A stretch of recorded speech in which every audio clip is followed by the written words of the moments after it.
So this video showed up in my feed today by Ritza from White Sea Studio about the GetGood Drums Smash Grab compressor plugin, and I need to respond to it. I noticed that there is a lot of information which is either wrong or misguided in the video, so rather than simply leave a comment, I thought a video response would be a more constructive way to do this. I'm not responding to him simply because he doesn't like the plugin, that's of course entirely up to him, but I did want to clear up the misinformation and misrepresentation that's in the video. I don't doubt that all of this was accidental, as the video does come across very much as a first impression that is not scripted, and people make mistakes. It isn't reasonable to expect every first impression video to be totally accurate, but when 20,000 people see your mistake and any percentage of them take it as accurate, then we have a problem. So with that said, let's take a look at the video. So Smash and Grab is a $99 plugin. That's all it says on here. Actually, if you scroll down, it says a little bit more. I'm not quite sure what point you're making. And it comes in a box, of course. And you also need to use it in the box. VCA and a FET style compression to cover all bases. So Smash would be VCA, I think, and then Grab would be FET or something. Well, you had a 50% chance of being correct there, I guess. So if you had scrolled down, you will have seen that Smash is based on several FET-style compressors. This side of the compressor helps to give your drums length, weight, and size, perfect for snares, rooms, and your parallel bus. And Grab is based on several VCA-style compressors. This side of the compressor helps to give your drums impact and attack, great for shaping kicks, toms, and controlling overheads. This information is right there on the webpage, you just needed to scroll down. In pre and post EQ and saturation to simplify and speed up the workflow. Compression simplified, so it's a compressor, but it's also an EQ, and it's also a saturator. 12 specialized styles of compression. 12? That's a lot. See how it performs.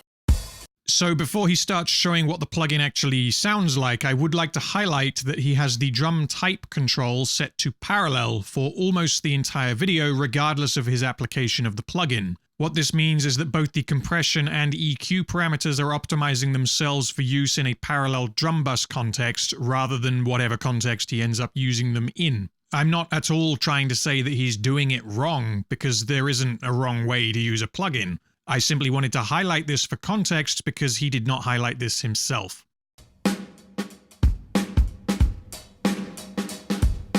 Oh, that's not bad.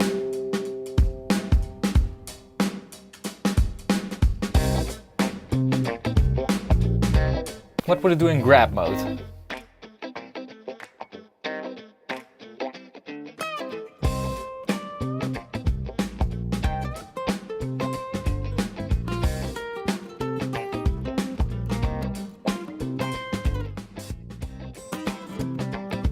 Now it does something. Oh yeah, that's a pretty...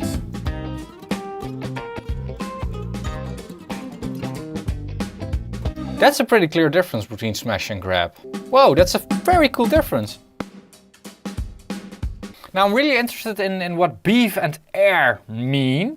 So, firstly, this information is very clearly presented on the website. Secondly, you already know that this compressor has EQ functionality, and I'm sure you're familiar with other plugins that use similar terminology to describe their high and low end boosts.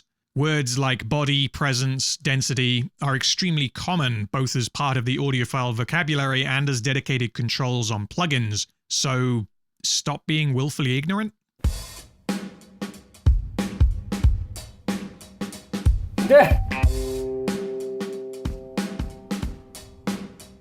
Why don't they say low band EQ? Why do they say beef? Why?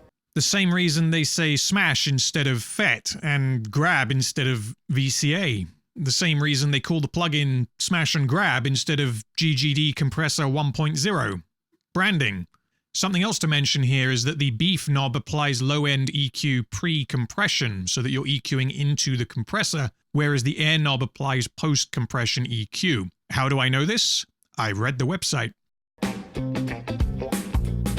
Same goes with air.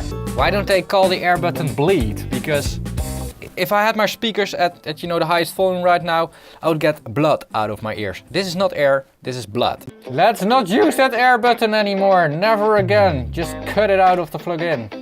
Stupid thing. Well, if you apply a 10 dB top-end boost after a compressor using any plugin, you will probably get similar results. Saturation.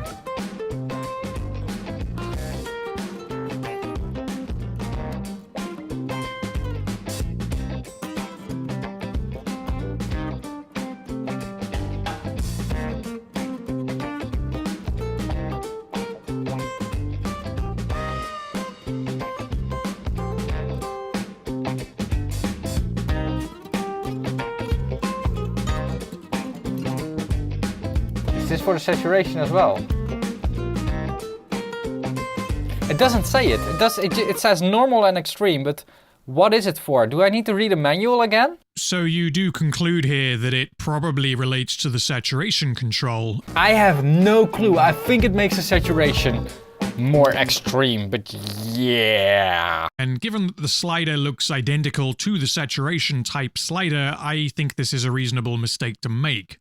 The easy way to check would have been to turn the saturation up to 10 and then toggle between normal and extreme. And if you're not compressing, then you will notice no difference.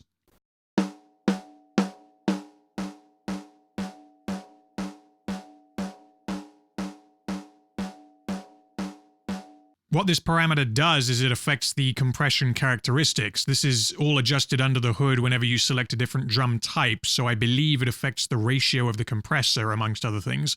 There is probably a bit more to it than that, but just from listening to it, this is my best guess.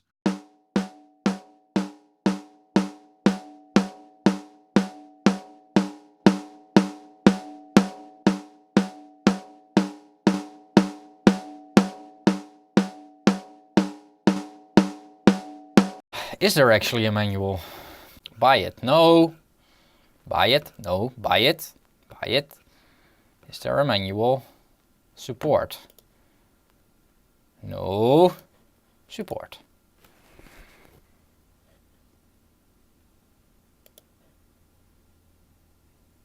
Manual. Not found. Yeah. I figured that one out myself already. As you correctly point out, there is no manual for Smash and Grab. There's a very simple reason for this. Everything that would usually go in the manual is on the website. The website answers every question you have asked, bar one. You just needed to take 2 to 3 minutes to read it. I will concede that the website does not explain what the normal extreme control does, at least as far as I can see, but I know for a fact that this information is covered in the numerous YouTube video tutorials from the GGD guys that are embedded on the website. Whether you want to watch multiple YouTube videos instead of reading a manual is, of course, subjective, but the information is there. And not to mention, Smash and Grab is a relatively simple plugin in terms of design. If you know how to use the threshold control on a compressor, and you know how to use a 2-band EQ, and you know what saturation is, you're pretty much good to go. So I really don't think reading a manual, watching YouTube videos, or even reading the website is at all necessary to understand what this plugin does and how to use it. There isn't actually any specific information on the normal extreme slider on the GGD website as far as I can see, so I guess this is some valid feedback for the guys at GGD. Alright, so they recommend not only using it on you know, a drum bus or something, So Smash and Grab has 6 drum type modes: kick, snare, tom, room, overhead, and parallel. There is not a drum bus mode. I don't recall seeing GetGood Drums ever say, by the way, this doesn't just work on your drum bus, because it isn't advertised as being a drum bus compressor. Smash and Grab literally has specific modes for every drum application, except for bus compression. Again, I'm not saying at all that you can't use it on a drum bus, and like I know some people who have used it on bass. What I'm saying is that to my knowledge, GGD have never suggested or recommended that as being one of its uses. What is also sad is that there isn't an attack and release setting in here. Because here's a cool thing with attack and release. Let me show you this on my trusty old Pro C. On a kick, you can do so much interesting stuff with attack and release on the compressor. Let me show you this. Like, let's do it to the extreme hard knee, like that. Listen.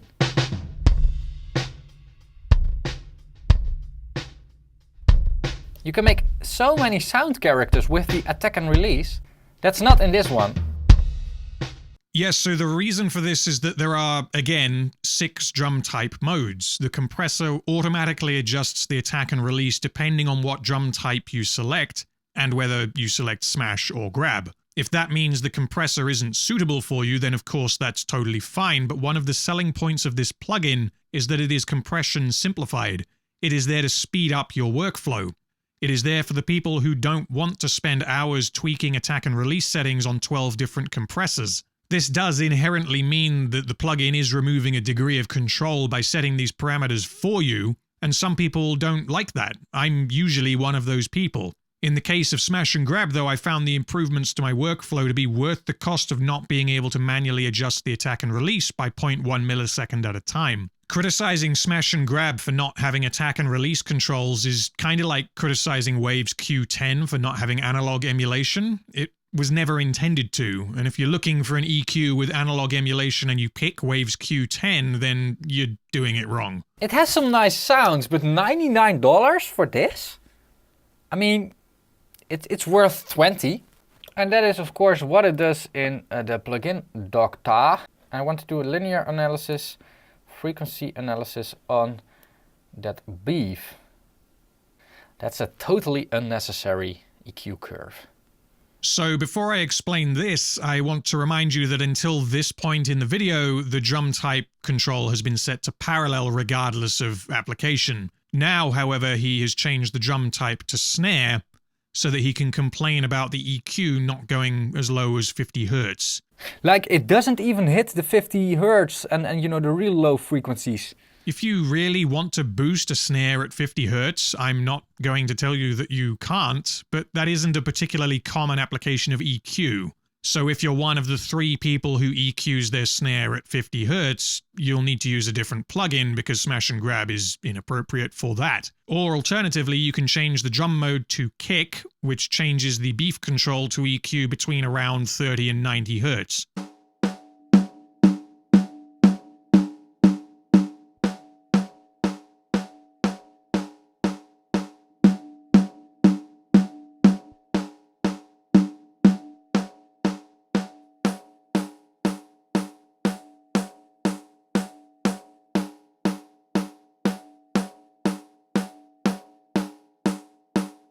Look at how it looks!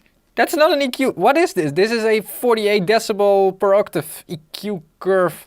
I'm not entirely sure I understand the purpose of saying that an EQ curve looks funny. Can anyone else explain this to me? Alright, do you need this plugin? Nope. Is it snake oil? Probably not. It works, but do you need it? No. Kind of delivers what it says. You know, it does something. It works. It's a compressor. I mean, who cares? Save your money for some real hardware. That's my advice. I'm sounding like a dick, I know. Why is it so difficult to just make a good plugin? So almost all of your questions or complaints would have been explained if you had simply read the webpage, so I'll flip this back on you. Why is it so difficult to just make a good video? Thanks for watching. I hope this video was informative. I want to say that I hope this came across as respectful. I have no intention of starting any kind of beef. After watching his Smash and Grab video, I did check out a few other videos from White Sea Studio, and generally they seem to be pretty good from what I can tell, so I guess and I hope that this was the anomaly. Anyway, drop me a like, comment, subscribe, etc., etc., and I'll see you in my next video.